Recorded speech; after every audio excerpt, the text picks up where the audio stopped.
Hi friends. आज हम लोग अपने क्लास 10th के इलेक्ट्रिसिटी चैप्टर के 9th लेक्चर को कंटिन्यू करेंगे। इसके पहले हमने आपको बहुत सारे न्यूमेरिकल्स के बारे में, थ्योरीज के बारे में डिटेल में बताया है। कुछ बच्चों को प्रॉब्लम आई थी, हमने उन लोगों को सेपरेटली कम्युनिकेट किया है। अच्छा लगा, बच्चे अपने क्वेश्चंस भेज रहे हैं, व्हाट्सएप पे भी भेजा है, मेल पे भी आया है। कुछ बच्चों ने पूछा कि तैयारी कैसे करें, तो इसके ऊपर तो कैसे तैयारी करें इसके ऊपर भी हम जल्दी वीडियो लाएंगे। और आप हमसे जुड़े रहें। जिन्होंने चैनल सब्सक्राइब नहीं किया है वो ज़रूर कर लें, क्योंकि हमारे कुछ इम्पोर्टेंट चैप्टर्स चल ही रहे हैं, आपको बताया है। और हम पहले मेजर स्कोरिंग चैप्टर्स को पहले देखेंगे, उसके बाद हम बाकी बचे चैप्टर्स को देखेंगे। तो आशा करते हैं आप लोग चैनल से जुड़े हैं और जुड़े रहेंगे और पढ़ रहे हैं, पढ़ते रहेंगे। हम लोग आज कुछ न्यूमेरिकल्स को और देखेंगे। अलग अलग तरीके के न्यूमेरिकल्स हैं, इसीलिए मैंने हर न्यूमेरिकल के फॉर्मूला वाइज लेक्चर अलग अलग बनाए हैं, ताकि एक साथ मैस ना हो आपके साथ। क्योंकि एक साथ सब जब पढ़ते हैं तो चीज़ें क्या होती हैं, ब्रेन में सिस्टमेटिक नहीं हो पाती हैं और दिक्कत आ जाती है, कन्फ्यूज़न हो जाता है कि ये फार्मूला यहाँ लगाएं कि यहाँ लगाएं। तो इस चीज़ से आप बचे रहोगे। अभी टाइम है, हम इन चीज़ों को पूरा फिर से एक बार एक स्लॉट में देखेंगे, एक लेक्चर में देखेंगे। जो कुछ आप हमारे ये 10-11 लेक्चर्स को देख रहे हैं, ये हमारा एक सिंगल शॉर्ट लेक्चर भी होगा, जिसमें हम चीज़ों को पूरी तरह पढ़ेंगे। ठीक है बच्चों, तो चलते हैं, आगे पढ़ते हैं, आगे बढ़िए। ये हमारा न्यूमेरिकल का नया सेशन है। इस सेशन में हम जो फॉर्मूले लेंगे उनके बारे में बता दें, कौन कौन से फॉर्मूले हैं। टाइप डी तरीके के फॉर्मूले हम यूज कर रहे हैं। वर्क डन के ऊपर इन जूल्स। वर्क डन आपको बताया था हमने, वर्क डन क्या होता है। अगर आपको याद नहीं है तो फिर भी हम बता देते हैं एक बार। ये आपने पढ़ा हुआ था। डब्लू कहाँ से आया, पहले डब्लू की बात कर लेते हैं, फिर हम उसके बाद की बात करेंगे। हमने आपको बताया था V इक्वल टू क्या होता है, W अपॉन Q होता है। ये क्या होता है, वर्क डन होता है। क्या होता है, वर्क डन, कितना काम हुआ। ठीक है, ये क्या था, चार्ज था बच्चों। ये क्या था, हमारा चार्ज था। और ये क्या था, हमारा पोटेंशियल डिफरेंस अप्लाइड।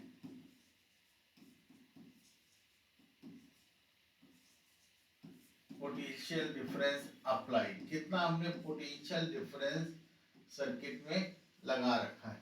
ये चीजें हमने आपको बताई थी। इसी से निकल के आता है W is equal to V into Q. आपने ओम्स लॉ पढ़ा था, वहां पे V is equal to I R आया था। और कूलॉम्स लॉ में पढ़ा था Q is equal to I into T था। इन दोनों फॉर्मूलों को हम यहाँ पर पुट कर देते हैं, तो ये हमारे पास क्या आएगा, V is equal to I R into I T. तो यहाँ पर क्या था, आई स्क्वायर आर टी। ये फॉर्मूला बनना था वर्क डन का। ये फॉर्मूला जो आया था वो हमारा वर्क डन का आया था। यहाँ पे क्या था, टाइम था, ये टी, ध्यान रखिए ये टाइम था। तो ये यूनिट्स थी जिसको हमने यहाँ पर देखना है। अब ये फॉर्मूले हैं, जरा देखिए। W equal to I square R T कहाँ से आया, मैंने आपको समझा दिया है। आई स्क्वायर आर टी को अगर हम समझते हैं तो ये फॉर्मूला ड्राइव होके यहाँ पे आया। अब ये फॉर्मूला कैसे आ गया, तो इसको समझने के लिए हमारे पास क्या है,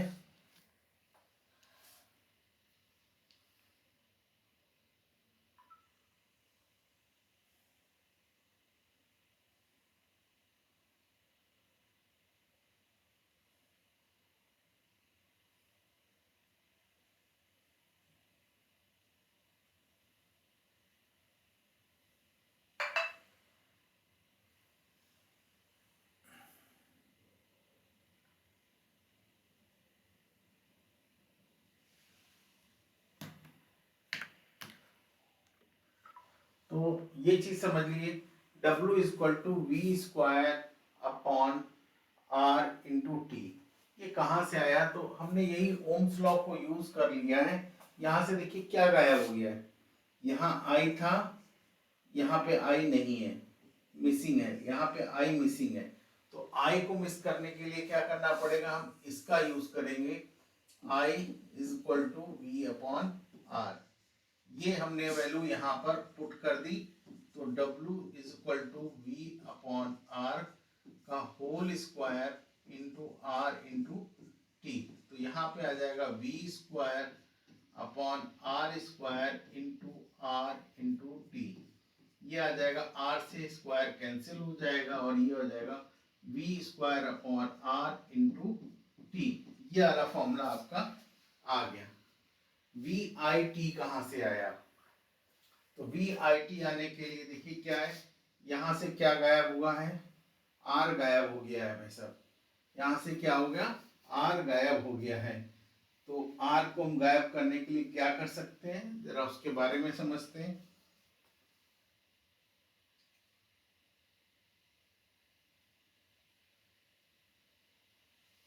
देखिए इसको हटा देते हैं जरा सा।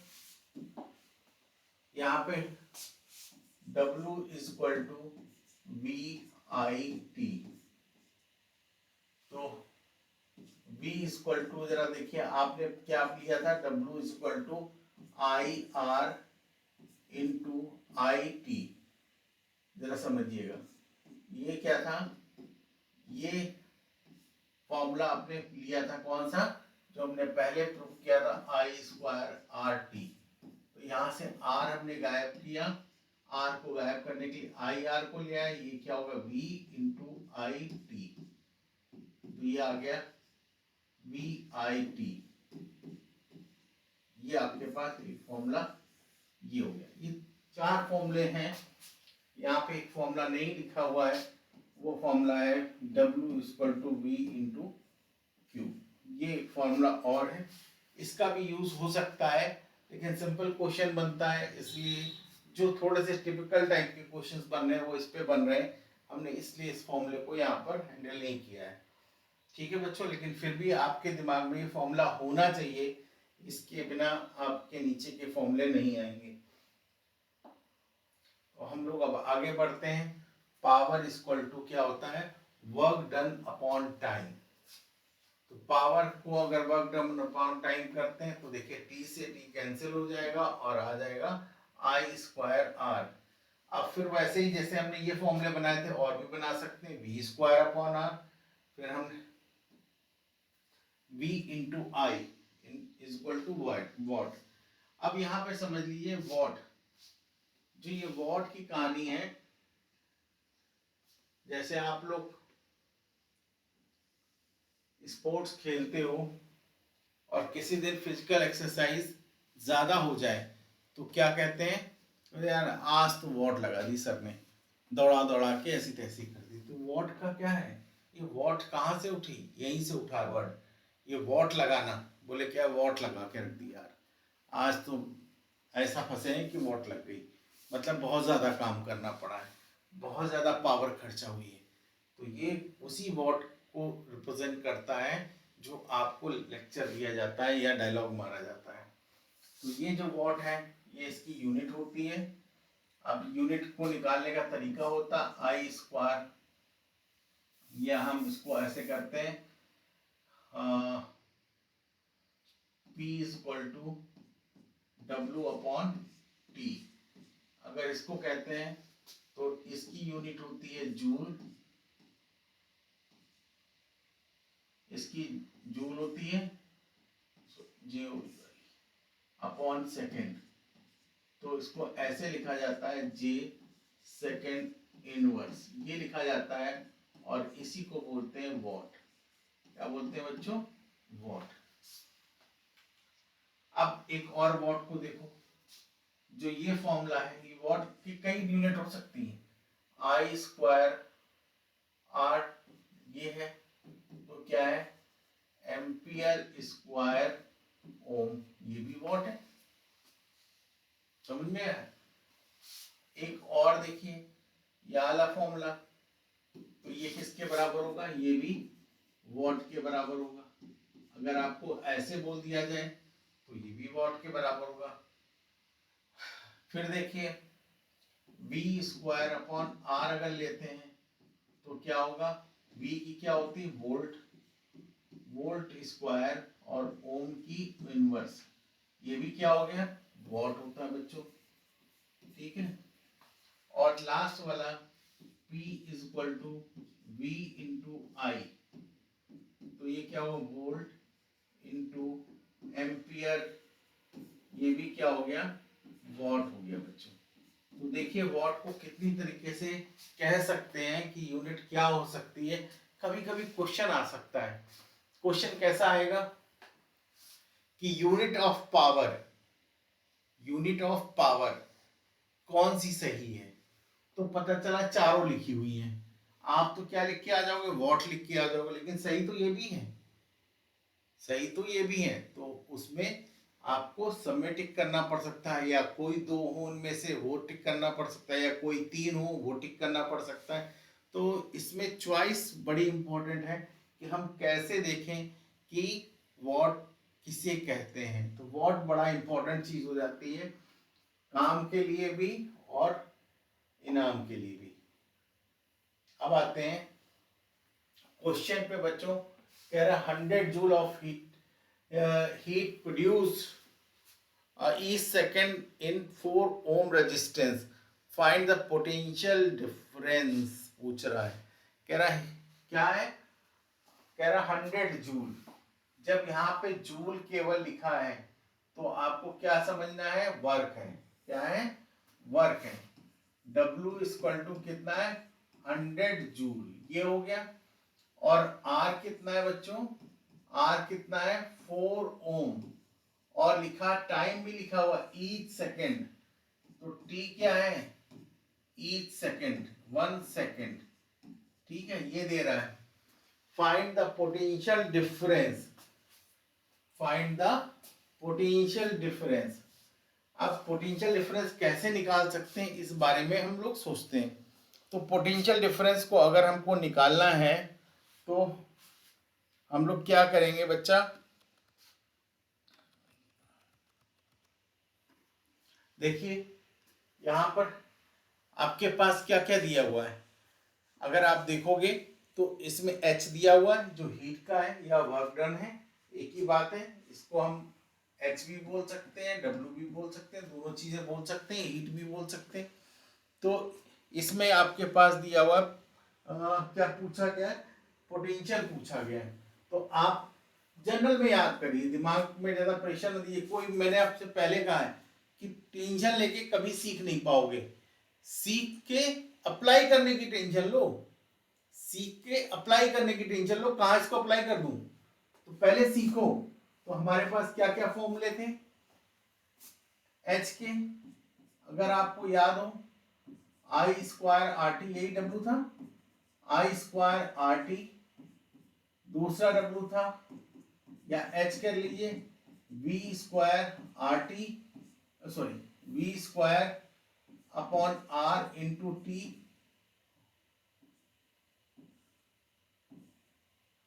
और तीसरा क्या था अगर आपको याद हो तो क्या था V इंटू क्यू, और चौथा क्या था जो हमने आपको बताया था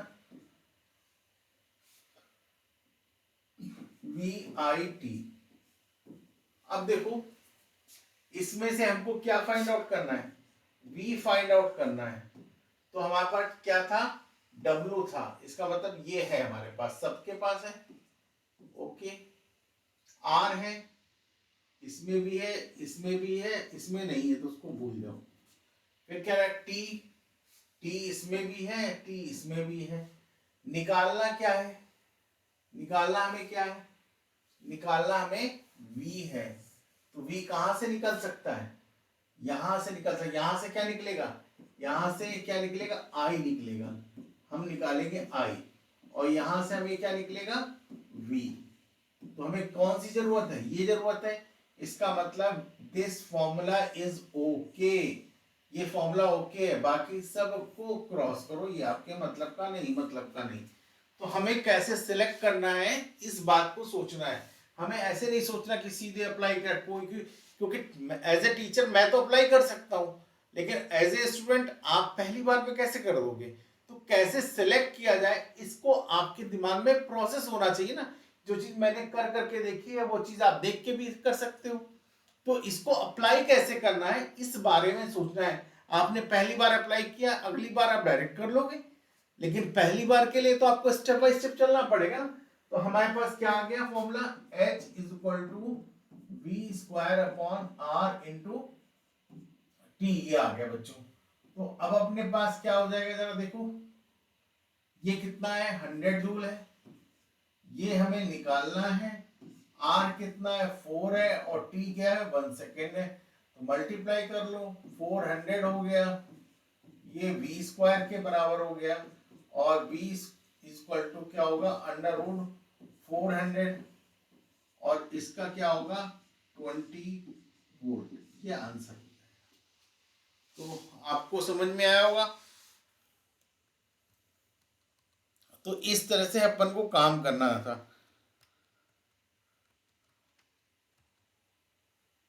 ठीक है बच्चों, तो ये क्लियर हुआ कि नहीं, ये चीज आपके दिमाग में आई कि नहीं आई। तो हम लोग आगे बढ़ते हैं, देखते हैं। ये देखिए वही क्वेश्चन को हमने आपको दिखाया कैसे करना है। आर ये है, टी ये है। टू फाइंड पोटेंशियल डिफरेंस, हमने फॉर्मूला डायरेक्टली सिलेक्ट किया हुआ, वहां पे मैंने सिलेक्शन का प्रोसेस आपको बताया, ये रख दिया।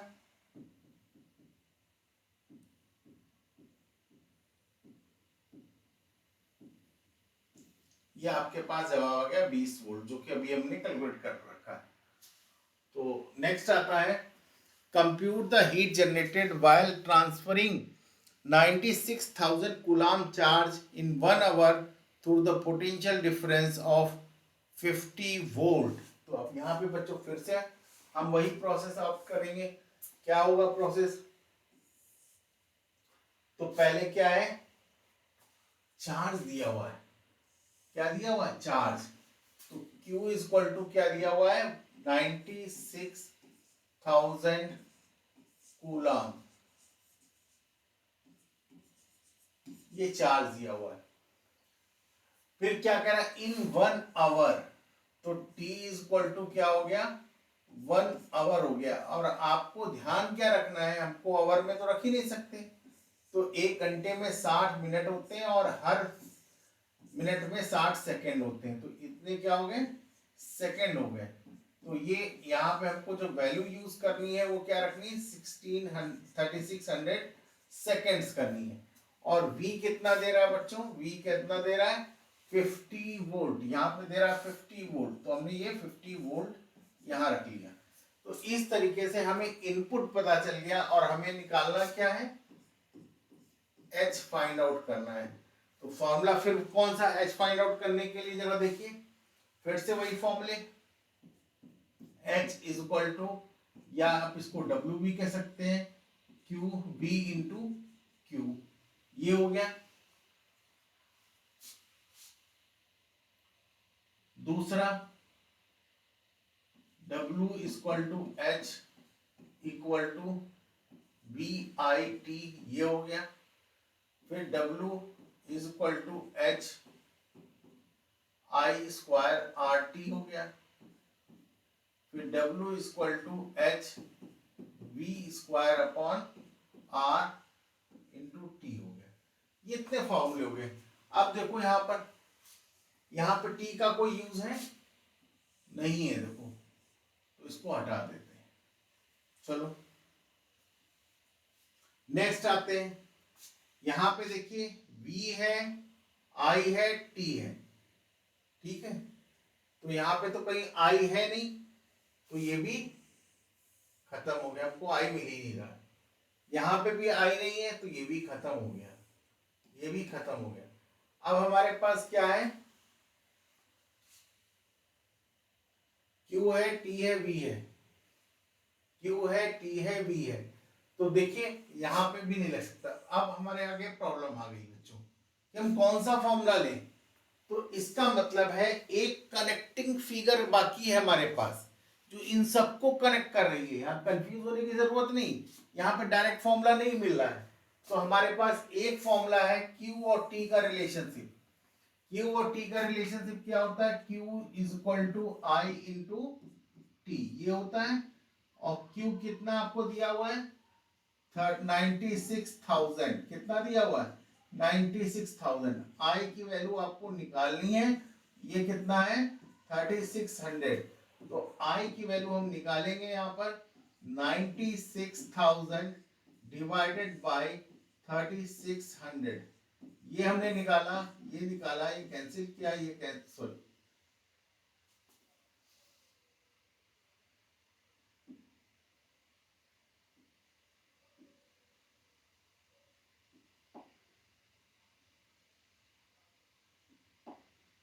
ओ माय गॉड, ये तो गड़बड़ हो गया।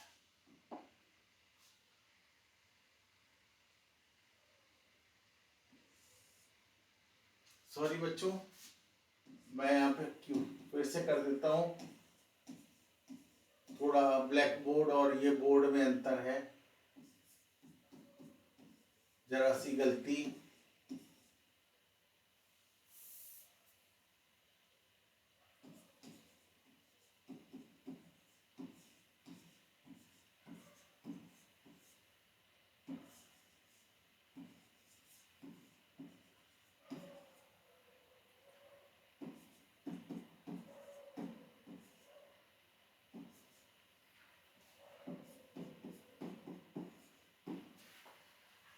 तो यहाँ पे हमने आपको बता रहे फॉर्मूले बता रहे थे, उसमें से हमारा लिंक नहीं बना।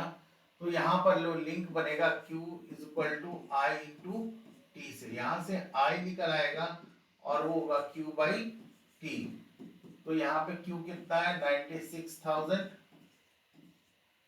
और यहाँ पे कितना है? 3600। ये हो गया, दो जीरो कैंसिल हो गए, दो जीरो कैंसिल हो गए। तो ये हमारे पास I की वैल्यू आ गई।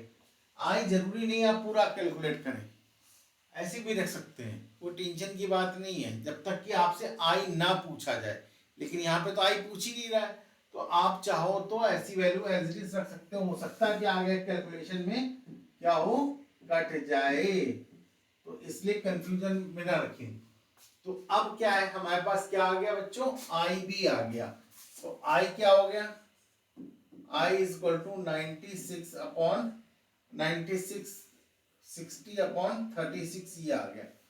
अब देखते हैं बच्चों कि इसमें हमको आगे क्या करना है। तो देखो आई भी आ गया, क्यू भी है, टी भी है, वी भी है। तो H is equal to V I T.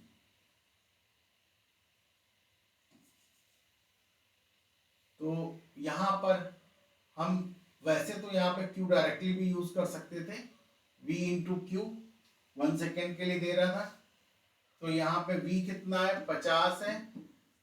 I कितना है बेटा? 96 T अपॉन 36 इंटू टी कितना है? 1। इसको कैलकुलेट कर लो, आपका आंसर आ जाएगा।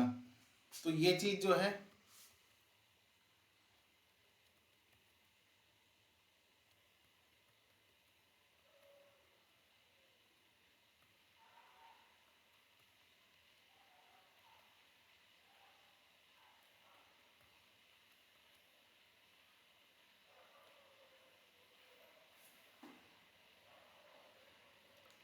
ये आपके पास आ जा रहा है, इसको सॉल्व करने पे, कैलकुलेशन करने पर ये आ जा रहा है।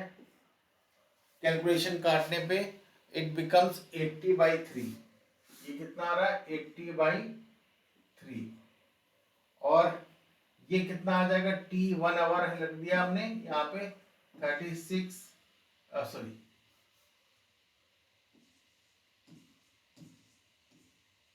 3600। वैसे भी देखो, अगर आपसे मैंने कहा था इसको कैलकुलेशन हम करते हैं, कोई जरूरी नहीं है हम इसको काटें। आई की वैल्यू कितनी? 9600 अपॉन 36, ये चीज है। 36 से 36 कैंसिल हो गया, कितना आ गया 100 आ गया, मल्टीप्लाई कर दो तो कितना आएगा 48 आ जाएगा। और ये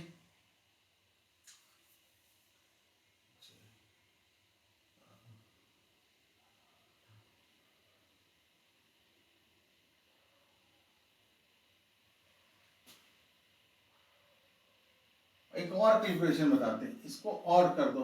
ये 50 था बच्चों, देखो 50 जहां कहीं हो 5 हो तो इसको 100/2 कर लो, कैलकुलेशन से बचने की कोशिश करो।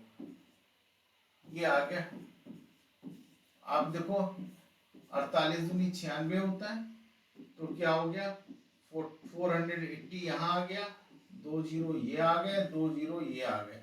इसका मतलब एच क्या हो गया, इतने जूल हीट प्रोड्यूस होगी। ठीक है बच्चों, तो इस बात को समझते हैं।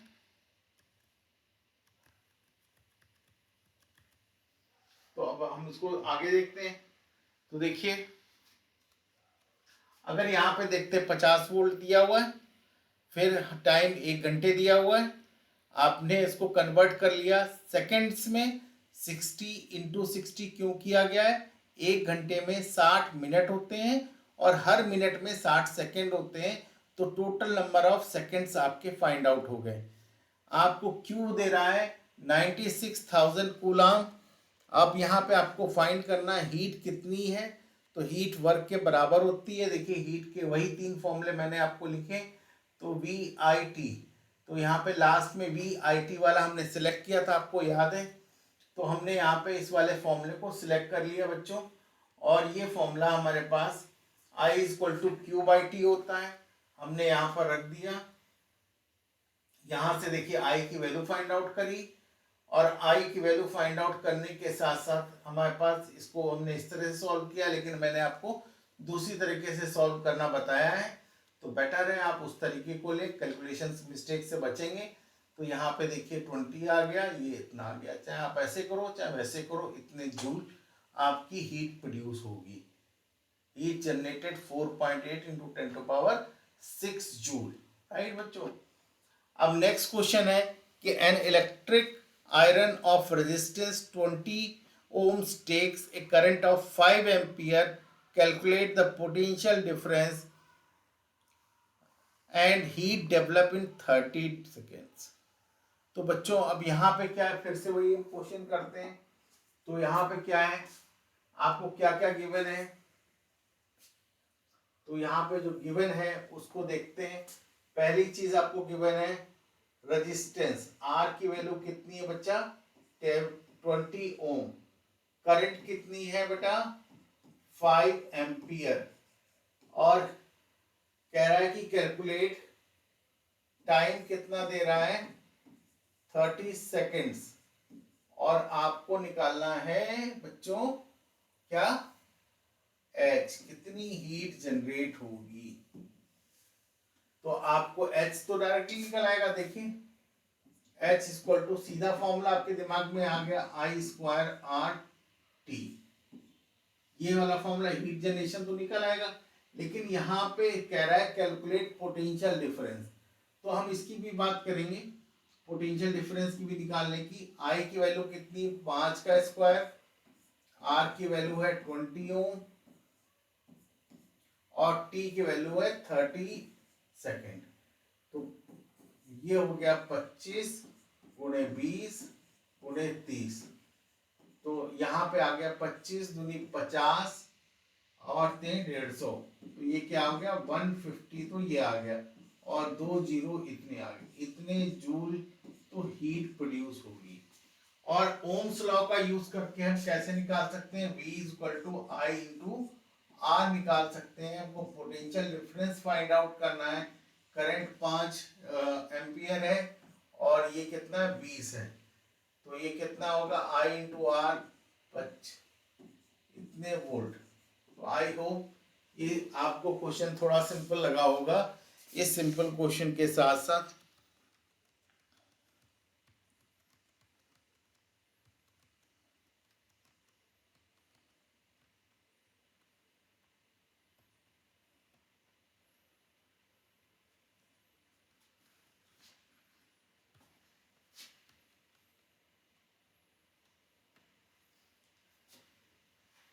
तो नोट कर लिया होगा बच्चों आपने। इसको हम दूसरी तरीके से भी कर सकते हैं,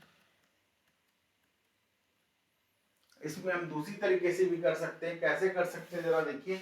एक मेथड ये था और दूसरा मेथड हम लेके चल रहे हैं। दूसरा मेथड देखिए, ये मेथड फर्स्ट था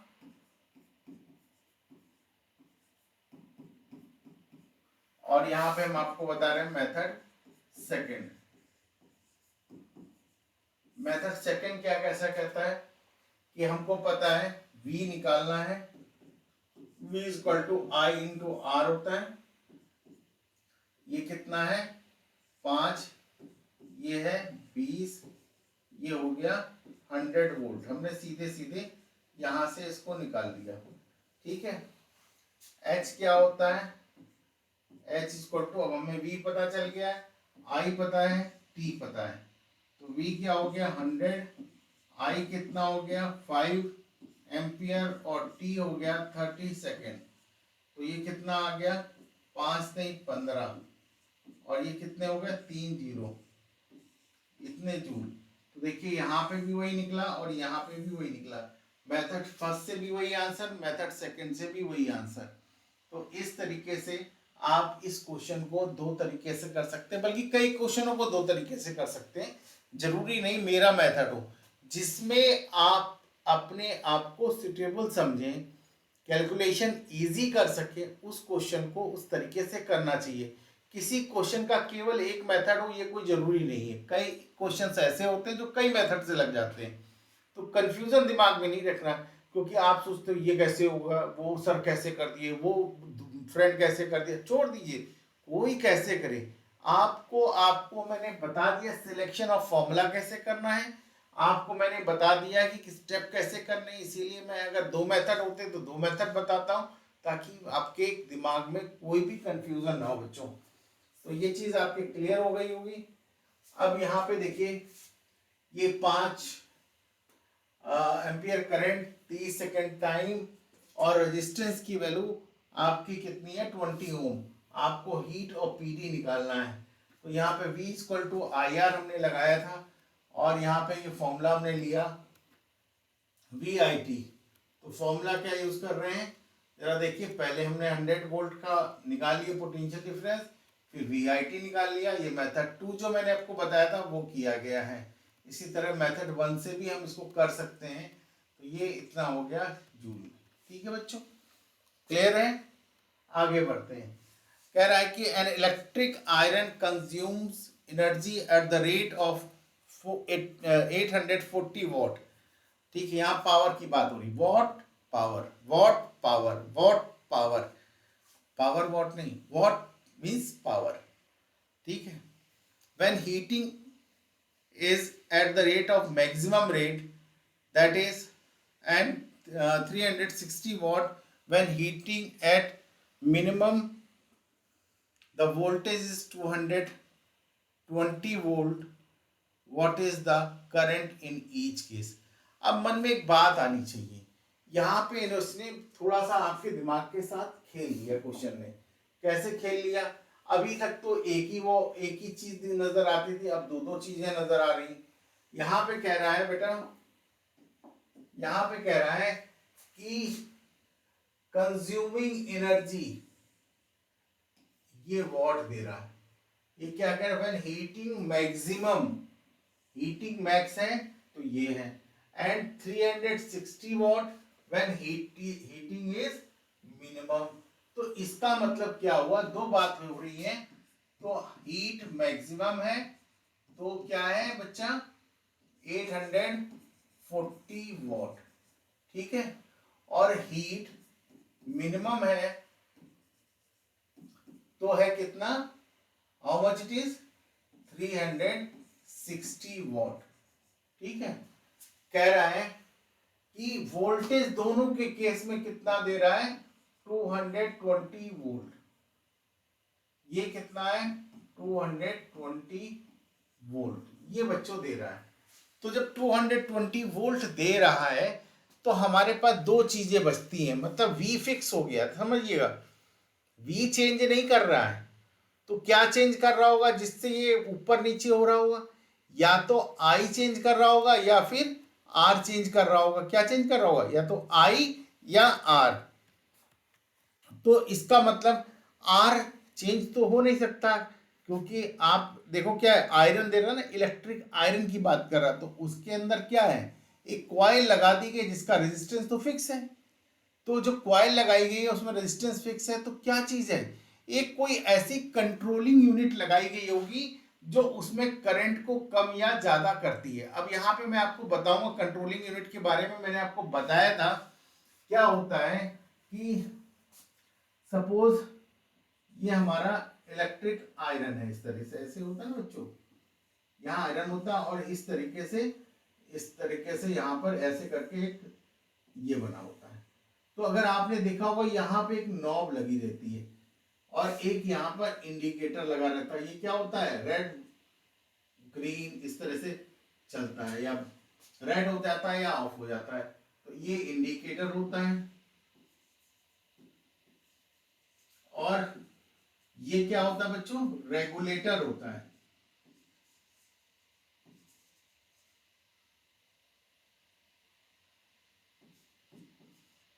रेगुलेटर होता है।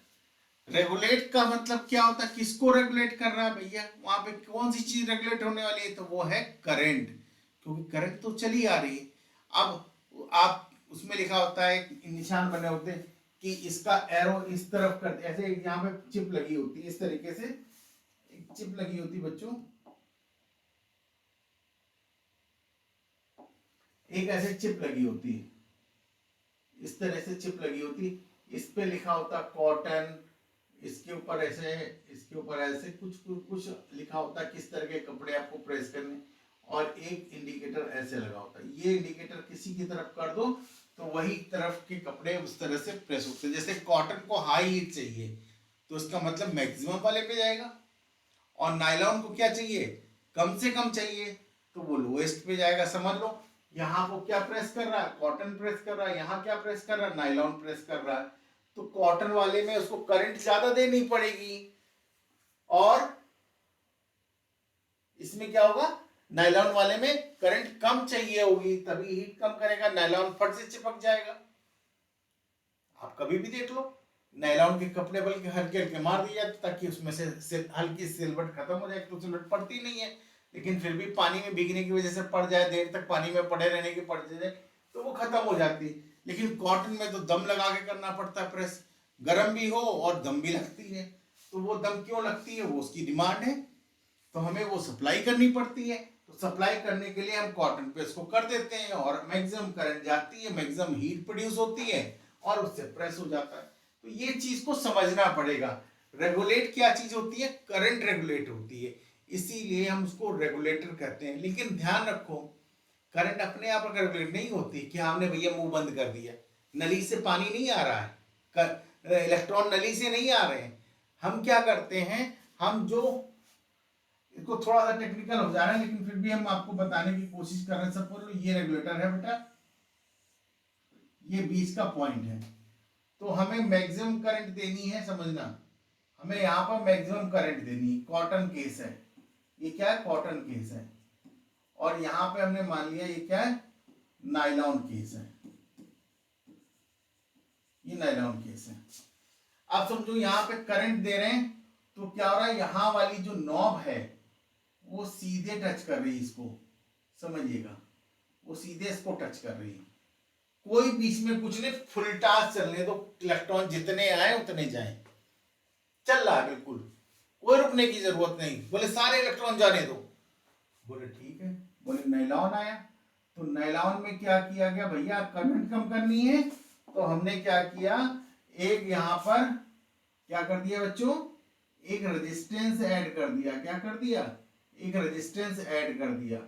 ये रेजिस्टेंस जब टच करेगा तो भाई क्या होगा, रेजिस्टेंस की वजह से अवरोध हो गया, इलेक्ट्रॉन के पाथ में हर्डल आ गया, तो वो क्या होगा, इलेक्ट्रॉन रुकना चालू हो जाएंगे, और ये क्या होगा, रेजिस्टेंस काम कर रहा होगा उस टाइम, और इसकी वजह से करंट की वैल्यू, अगर यहाँ पे करंट आई है और यहाँ पर I1 है, तो समझ लीजिए I will be greater than I1, तो ये करंट इस तरह से रेगुलेट होती है।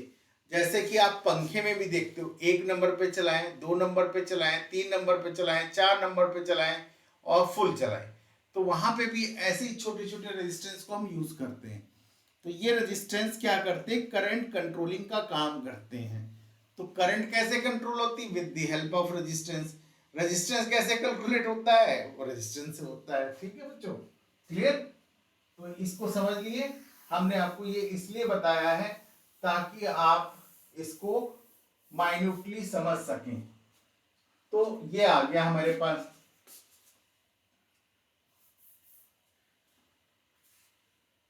हाँ, अब क्या करना चाहिए, अपने पास यह चीज आ गई। तो मिनिमम और मैक्सिमम का हिसाब किताब तो आपके समझ में आ गया। तो पहले क्या निकालेंगे, आई मिनिमम आई मैक्सिमम क्या होगा। आई मिनिमम आई मैक्सिमम के लिए आपके पास फॉर्मूला क्या है, P is equal to V into I, यही है। तो यहां क्या होगा, अगर मिनिमम होगा तो यहाँ पे ये मिनिमम होगा, यहाँ ये मैक्सिमम होगा तो करंट मैक्सिमम होगी। तो हम इस फॉर्मूले से निकालते हैं H is equal to I into V. ठीक है, तो कितना हो गया, ये हो गया 840 is equal to I into 220। तो ये क्या होगा, आई मैक्स होगी, क्या होगी, आई मैक्स। तो यहां से हम आई मैक्स को फाइंड आउट करते हैं बच्चों। तो क्या होगा, 840 अपॉन 220। इसी तरह आई मिनिमम क्या होगा, P minimum upon potential difference. तो ये क्या हो गया, 360 अपॉन 220। इन दोनों को आप सॉल्व करिए फटाफट। और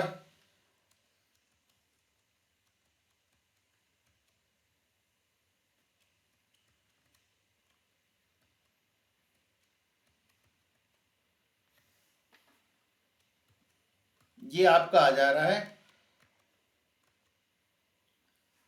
इसको सॉल्व करोगे तो देखिए 0 से 0 कैंसिल, ये 2 से 2 कैंसिल, 42 अपॉन 11 और इसको कैलकुलेट करेंगे तो 3.84, इट्स 3.82 एम्पियर। ये कितना हो गया, 3.82 एम्पियर ये आ गया। और आई मिनिमम कितना हो जाएगा, अगर हम इसको देखें तो आई मिनिमम हो जाएगा, ये कैंसिल हो गया, ये 18 हो गया, ये 11 हो गया बच्चों, तो 18/11 हो गया और ये आ जाएगा 1.6, इट्स 64 एम्पियर, इट्स 1.64 एम्पियर। तो इतनी मिनिमम करंट होगी, इतनी मैक्सिमम करंट होगी। आई मैक्स ये होगी और आई मिनिमम ये होगी। तो बच्चों ये निकल गया पहली चीज। तो what is the current in case, आ गया, क्लियर है? बात समझ में आई, क्लियर? तो हम लोग अब नेक्स्ट क्वेश्चन की तरफ बढ़ते हैं।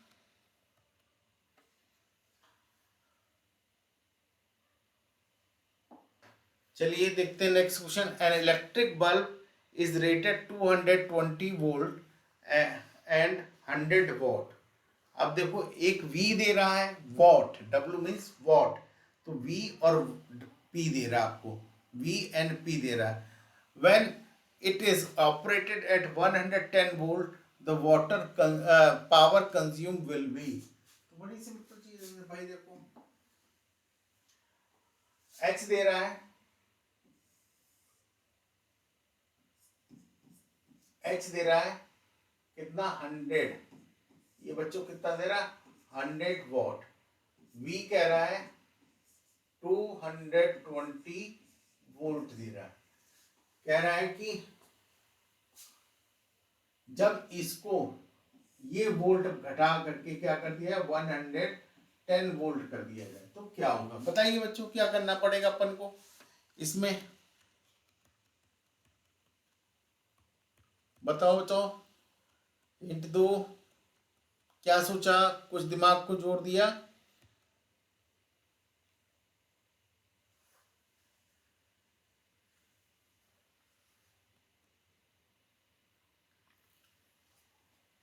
बताओ भाई, कुछ आगे बढ़े।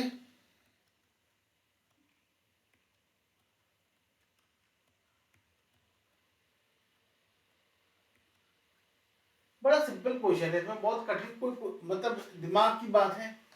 अगर आपको याद हो, पावर को जब हम देख रहे थे तो क्या होता था, W/T, यही कह रहे थे। ध्यान करो, कुछ याद आया?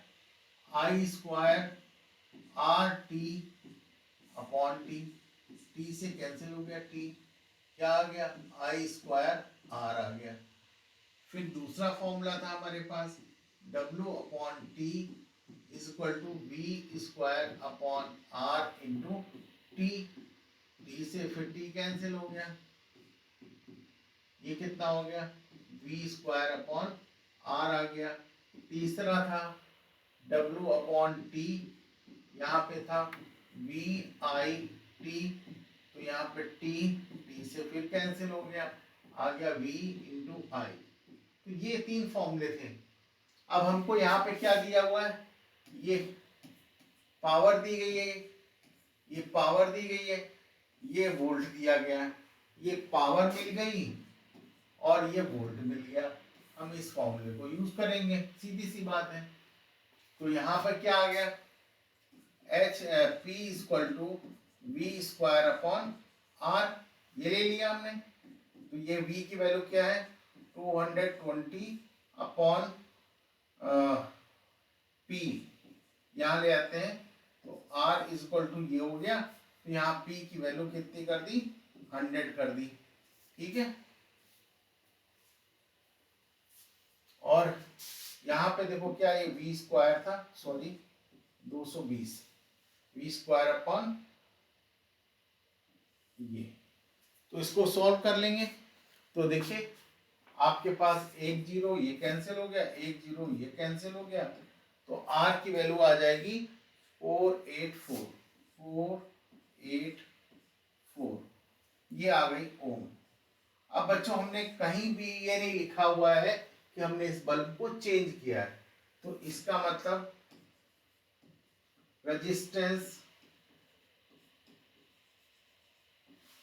will remain same, will remain same।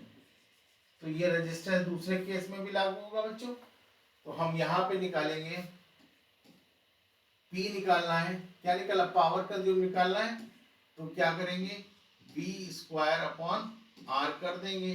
तो V² कितना हो गया, 110 इंटू 110/R कितना हो गया, 484। इसको सॉल्व करेंगे तो यहाँ पे हमारे पास आ जाएगा, कैलकुलेशन करिए फटाफट।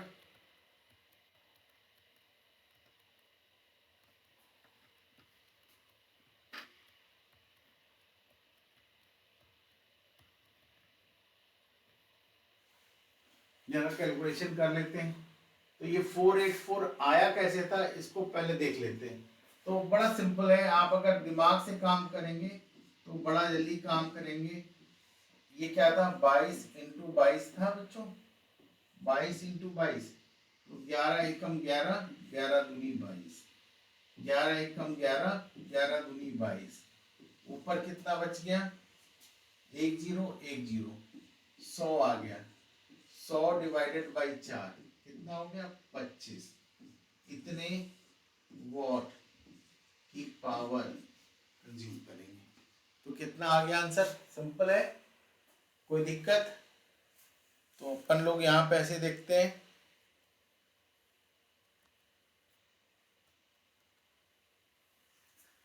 देखो बच्चों, अब जैसे किया गया है, ये हमारे पास वैल्यू दी गई है, हमने P2 निकालना है। फॉर्मूला V²/R कैसे सिलेक्ट किया था मैंने आपको बताया था बच्चों।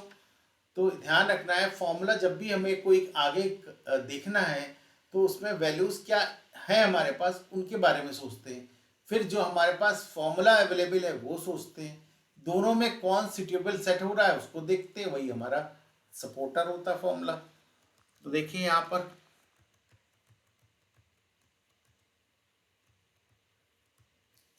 यहाँ पर हमने ये कैलकुलेशन कुछ दूसरे तरीके से की गई है, लेकिन हमने आपको और सिंपल कैलकुलेशन करी है। नेक्स्ट क्वेश्चन है इलेक्ट्रिक बल्ब के बारे में। फिर से कह रहा है an electric bulb is connected to 214 volt 220 volt generator, current is 0.5 ampere, what is the power of bulb. तो इसमें आपके पास क्या आ जाता है, जरा देखिए क्या दिया हुआ है, connected to the transformer generator है जो कि इसको कितना वोल्ट दे रहा है, 220 वोल्ट दे रहा है। कितना दे रहा है, करंट दे रहा है आई, ये दे रहा है, तो करंट आई दे रहा, पावर निकालना है। तो पावर इक्वल टू क्या होता है, आपको अगर पता हो तो आपको क्या था, P इक्वल टू, अगर याद हो तो V I T upon T, cancel हो गया, क्या आ गया, V I, यही फॉर्मूला हो गया। देखो आपको V दिया हुआ है 220 और I दिया हुआ है 0.50 एम्पियर, ये वोल्ट में है और ये एम्पियर है। पावर निकालनी है V इंटू आई, कर लो बच्चों। तो V कितना हो गया 220 और ये हो गया 0.5, तो मल्टीप्लाई करोगे तो कितना आ जाएगा,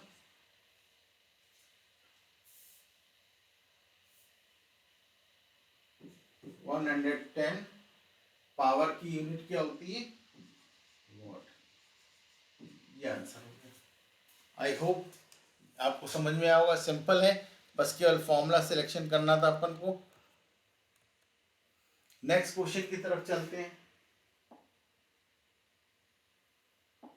नेक्स्ट क्वेश्चन है an electric heater of resistance 8 ohm draw 15 ampere from the service main for 2 hours. मतलब सर्विस मेन का मतलब है जहां से करंट आ रही है, वहां से ये 2 घंटे तक यूज किया जाता है। Calculate the rate at which the heat is developed in the heater. कह रहा है कैलकुलेट करना है इसमें कितनी हीट जनरेट हुई है इस दौरान। ठीक है, रेजिस्टेंस R की वैल्यू है बेटा 8 ओम, इसके बाद T की है 2 आवर्स, और आपको बताया था आवर्स हम लिख नहीं सकते तो हमें 60 इंटू 60 करना पड़ेगा, तो ये आ जाएगा 7200 सेकेंड, इतने सेकेंड तक यूज हुई है। Calculate the rate of heat developed in the heater. एक चीज और दी है, 15 एम्पियर करंट भी लिख रहा है, तो I इक्वल टू 15 एम्पियर। तो heat generate, rate of heat generate, यहाँ पे देखो आप हीट जनरेट को देख रहे हैं हीट, लेकिन यहाँ पे एक आगे लगा दिया गया वर्ड ये, तो आपको क्या निकालना है, H अपॉन T निकालना है। तो ये क्या होगा, I स्क्वायर आर टी। देखो यही 3 चीजें दी गई हैं, R दिया हुआ है, T दिया हुआ है, I दिया हुआ है, तो ये आपके पास आ गया I स्क्वायर आर टी और यहाँ पर T है। तो हमको क्या करना है, इस T को इस T से काट देना है, नहीं तो आप क्या करोगे, इस 7200 का खेल करने लगोगे। तो I स्क्वायर R, तो I स्क्वायर कितनी है 15 का स्क्वायर, और R कितना है 8 ओम। तो आपको किसी भी 5 संख्या की चीज का स्क्वायर करना अगर नहीं आता है तो वो भी मैं आपको बताता हूँ। आप 15 का अगर स्क्वायर करना चाहते हैं, इसका स्क्वायर करना चाहते हैं, इसका स्क्वायर करना चाहते हैं, तो बच्चों ध्यान रखो स्क्वायर क्या करना है, होता है बड़ा सिंपल काम होता है।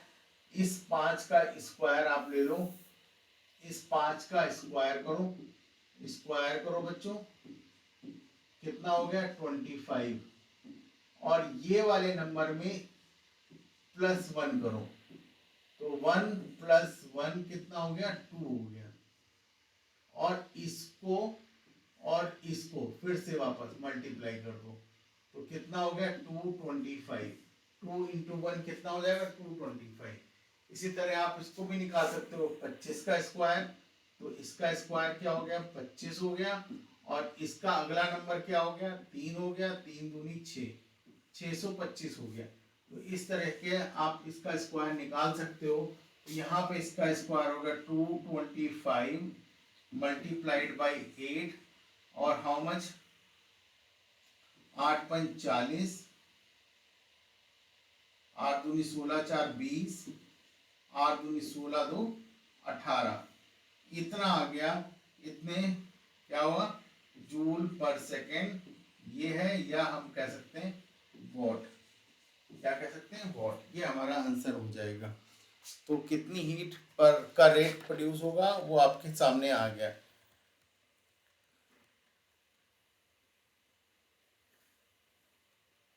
नेक्स्ट क्वेश्चन की तरफ बढ़ते हैं, नेक्स्ट क्वेश्चन बढ़ते हैं। Next question, sorry, next question की तरफ बढ़ते हैं बच्चों। कह रहा है 2 lamps, one rated 100 watt 220 volt, दूसरा कह रहा है 60 watt 200 volt 220 volt are connected in parallel to this electric main supply.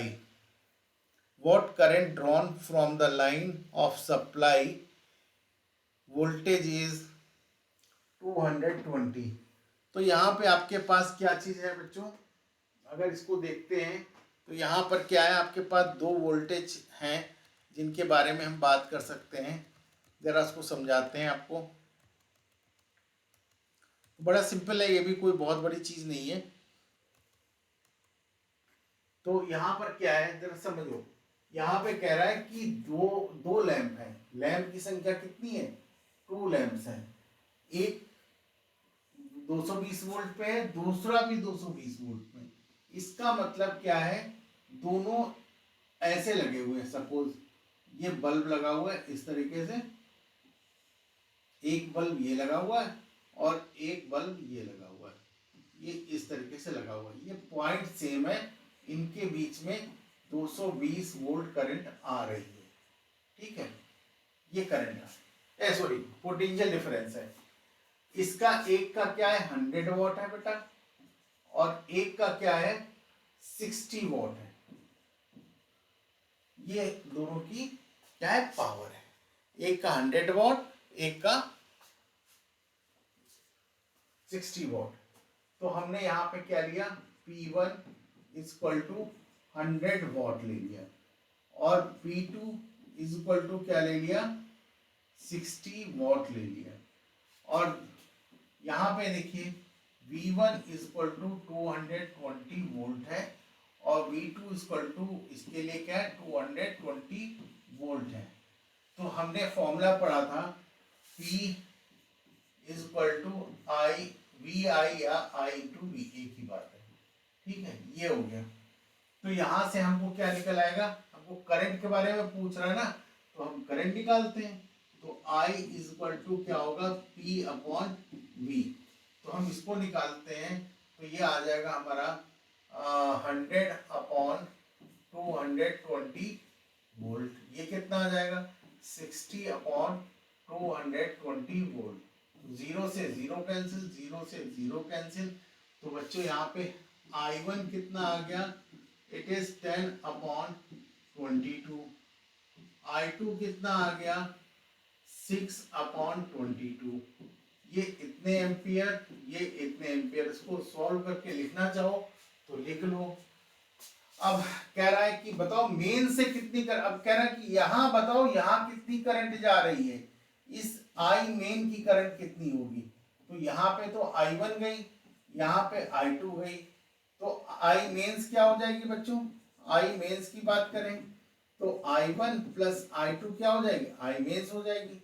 वो कितनी है 10 अपॉन 22 प्लस दूसरी क्या है 6 upon 22, it becomes 22, 10 plus 6 16 upon 22, तो यह हो जाएगा 8 दूनी 16 और यहाँ पे आ जाएगा 11, तो यहाँ पे आ जाएगा 0.7,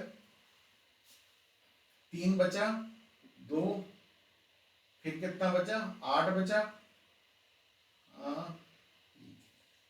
8 बचा 727 एम्पियर, इतना आंसर आ जाएगा। ठीक है बच्चों,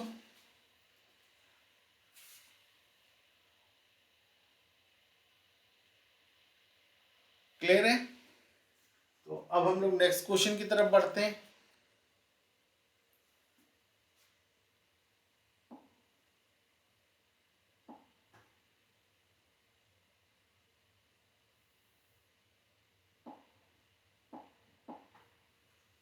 क्या कह रहा है, टू कंडक्टिंग वायर है जिनसे करंट फ्लो होती है ऑफ सेम मटेरियल, मतलब वो एक ही मटेरियल से बने हुए हैं, equal length and equal diameter, first connected in series, then connected in parallel, circuit across the same potential difference, the ratio of heat produced in series, combined ratio पूछ रहा क्या होगा।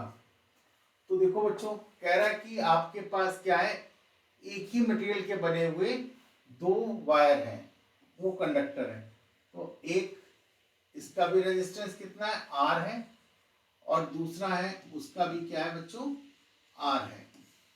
तो क्या कह रहा है कि अगर हम एक कंडीशन को लेके चले सीरीज,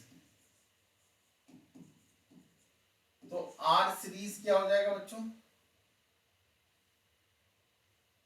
आर सीरीज क्या हो जाएगा, आर प्लस आर हो जाएगा, एंड इट इज 2R। और अगर हम बी कंडीशन लेके चलें, क्या हो जाएगा, अगर इनको पैरेलल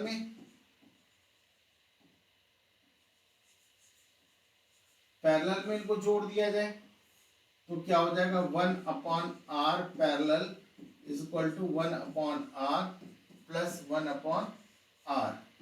तो ये कितना हो गया, r, ये 1 प्लस 1/r p, तो यहाँ पे आ गया ये 2/r, और ये हो जाएगा r p is equal to r/2। देखो यहाँ पे सीरीज में जोड़ने से क्या हो रहा है, रेजिस्टेंस बढ़ रहा है, यहाँ पे देखिए घट रहा है।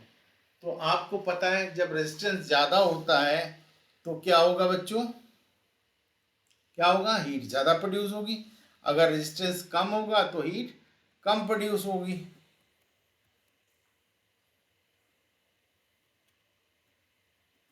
तो उसमें क्या करना है अपन को, यहाँ पे एक चीज और दे रहा है, कह रहा है कि V क्या है, कांस्टेंट है, V क्या है, कांस्टेंट है, ये हमने चेंज किया नहीं है। तो H सीरीज वाले के लिए क्या होगा, V² सीरीज, ये हो गया। टाइम हम सेम लेके चलते हैं, चलो T सेम कर लो, ठीक है। और H पैरेलल के कंडीशन में क्या होगा, V² पैरेलल इंटू T, ठीक है। तो जरा देखो यहां पर कितना हो गया, V²/2R इंटू T, ये हो गया। और यहाँ पे हो गया V²/R/2 इंटू T। जरा देखो ये कहाँ चला जाएगा, यहाँ चला जाएगा, तो ये हो जाएगा ट्वाइस V²/R इंटू T। ये चीज आ गई। अब हमें क्या निकालना है, दोनों कंडीशन पे रेशियो निकालना है, HS/HP निकालना, रेशियो निकालना है बच्चों। तो यहाँ पे क्या आ जाएगा, V² इंटू T/2R आ गया, और नीचे हो गया क्या, 2V²/R इंटू T। T से T कैंसिल, V से V कैंसिल, और R से R कैंसिल। तो हमारे पास क्या आ गया, 1/4। तो क्या आ गया रेशियो, देखिए यहाँ पे देख लेते हैं, सीरीज पैरेलल कंबाइंड देख लो।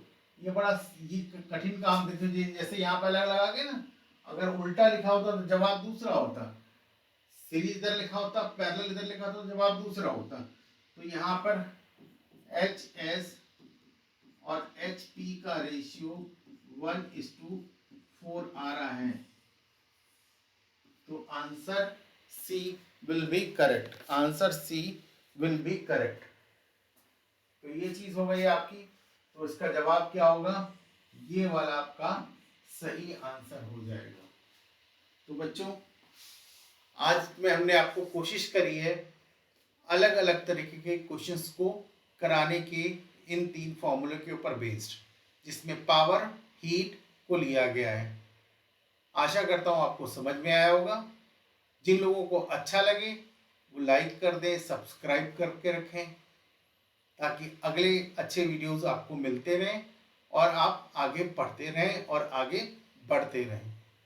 और जिन लोगों ने अभी सब्सक्राइब नहीं किया है उनसे रिक्वेस्ट है वो सब्सक्राइब करें, ताकि हम और वो मिल करके एक अच्छी केमिस्ट्री बैठा लें और अपने एग्ज़ाम को फोड़ डालें। Thank you, keep watching.